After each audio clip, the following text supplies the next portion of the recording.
বাংলাদেশ সবসময় বিদেশি কোচ আনা, মানে এইটা কোচ আনে, এইটা হচ্ছে খুব খুশি হয় বাংলাদেশ বোর্ড। বিদেশি কোচ আনতে পারলেই ভালো কিছু, ওরা আসলে এইটা মনে করে। কিন্তু বাইরের দেশে আপনি পাকিস্তান, ইন্ডিয়া, এরা দেখবেন সবসময় নিজেদের ভিতরে কিছু রাখতে, সব সময় বাইরের থেকে খুব কম কোচ নিয়ে আনে। যেমন পাকিস্তান, ইন্ডিয়া, গাম্ভীর গাম্ভীর কিন্তু দুর্দান্ত একজন ক্রিকেটার ছিলেন, ওপেনিং ব্যাটসম্যান ছিলেন ইন্ডিয়া দলের, খুব সুন্দর খেলা খেলতেন।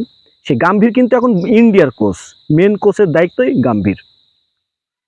কলকাতায় গাম্ভীর কোচের যে দায়িত্ব ছিল, তারপরেই কিন্তু কোচের বয়স কিন্তু খুব একটা বেশি না, তারপরেই কিন্তু ইন্ডিয়ান দায়িত্ব পেল, মানে ইন্ডিয়ান দায়িত্ব নিল গাম্ভীর।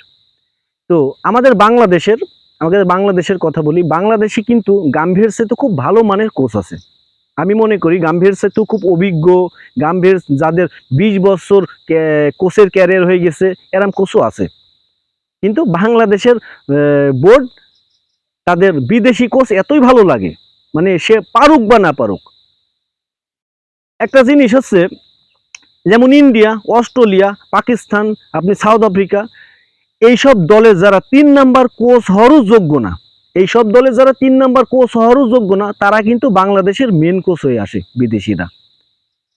এই যে হাতুরো সিং, আপনি বলেন তো হাতুরো সিং বাংলাদেশ বাদে কোন দেশের কোচ ছিলেন? সে এ দলের হোক, বি দলের হোক, আর যে দলেরই হোক, কোন দেশের কোচ ছিলেন? বাংলাদেশে প্রথম কোচ গিফটার হচ্ছে আমার মনে হয় বাংলাদেশেই শুরু। তো তারপরেই শ্রীলঙ্কায় যোগ দিয়েছিল। তো তারপরে আর তাকে আর কেউ হচ্ছে চাহিদা ওইভাবে করেনি। তারপরে আবার বাংলাদেশে নিয়ে এনেছে, মানে আবার নিয়ে আনছে বাংলাদেশে। আনার পরে তো কি পরিস্থিতি দেখছেনই। এই হাতুরো সিংকে দিয়ে কখনো বাংলাদেশ উন্নত হবে না, আমি এটা গ্যারান্টি দিতে পারি। তার মাইন্ড সেট আপ নিম্ন, তার মাইন্ড সেট আপ খুবই নিম্ন। যদি নিম্ন না হতো তাহলে ওই যে বিশ্বকাপে যে আফগানিস্তানের বিরুদ্ধে খুব একটা না, মানে 21 বলে কি 19 বলে বা যাই হোক এমনই কয় রান দরকার ছিল, 40 না 45 রান দরকার ছিল বা 49 রান দরকার ছিল, আর আমি যাই হোক আমার অ্যাকুরেট মনে নাই। তো এই রানটা ইচ্ছা করলে কিন্তু ওই সময় মাহমুদুল্লাহ রিয়াদ ছিল, কিন্তু তাদের মাথার ভিতরে, ক্রিকেটারদের মাথার ভিতরে এইটাই ঢুকাই দিছে আমাদের ম্যাচটা জিততে হবে, আমাদের এই রানের এই আমরা যদি না করতে পারি। আরে ভাই, এইটা তো মাথায় রাখেন যে আমরা যে এই যে 18 বলে বা 40 রান বা 45 রান করতে পারলে আমরা সেমিফাইনাল উঠতে পারবো। এই এই যে এমন একটা মানসিকতা কিন্তু দরকার। সেই মানসিকতা কিন্তু আপনার গাম্ভীরের আছে, এই মানসিকতা গাম্ভীরের আছে, সেই জন্যই কিন্তু গাম্ভীরকে ওই জায়গায় বসানো হয়েছে। তা হাতুরো সিং আমি মনে করি এই রাম নর্মাল কোয়ালিটির, যাদের খুবই কমন সেন্স কম ক্রিকেট সম্পর্কে, যারা জিতার আশা না, তারা মান সম্মানের আশা করে, তাদের নিয়ে কখনো এইসব কিছু হবে না ভাই, দেশের কিছু ভালো কিছু হবে না ভাই, ঠিক আছে?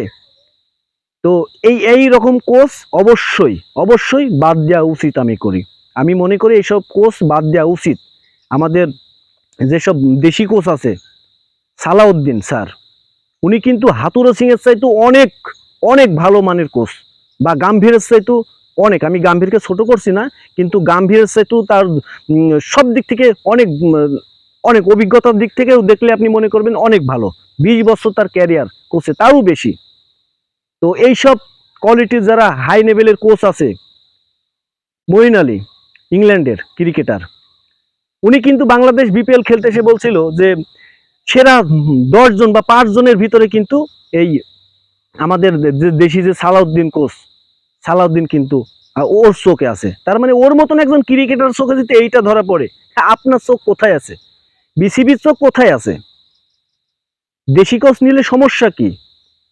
বিদেশি কোচ আনবেন, ক্রিকেটারদের ভিতরে ঝামেলা করবে, এইটাকেও আপনাদের দেখতে ভালো লাগে। এই তো হাতুরো সিং আইসে যে পরিস্থিতি, বিশ্বকাপে যে নেস্তা খাস্তা করেছে হাতুরো সিং, এই যে ইন্ডিয়ান সিরিজে যেসব করছে, তো এইগুলা হচ্ছে আসলে কোচের অনেকটাই ভূমিকা থাকে। সেই ভূমিকাটা ঠিক মতন করতে হবে। কোচের যে ভূমিকাটা, সেই ভূমিকাটা একদমই যাচ্ছে করার উপযুক্ত হতে হবে, তারপরে গেছে উনি কোচ হবে। আমি মনে করি হাতুরো সিং কোনো মাপেরই কোচ না, এইটা মাথায় রাখা উচিত। বিসিবিরও মাথায় রাখা উচিত, হাতুরো সিংকে দিয়ে কিছু হবে না। অবশ্যই হাতুড় সিংকে বাদ দিতে হবে, তারপরেই বাংলাদেশ যদি ভালো থাকে বা ভালো ক্রিকেট খেলে।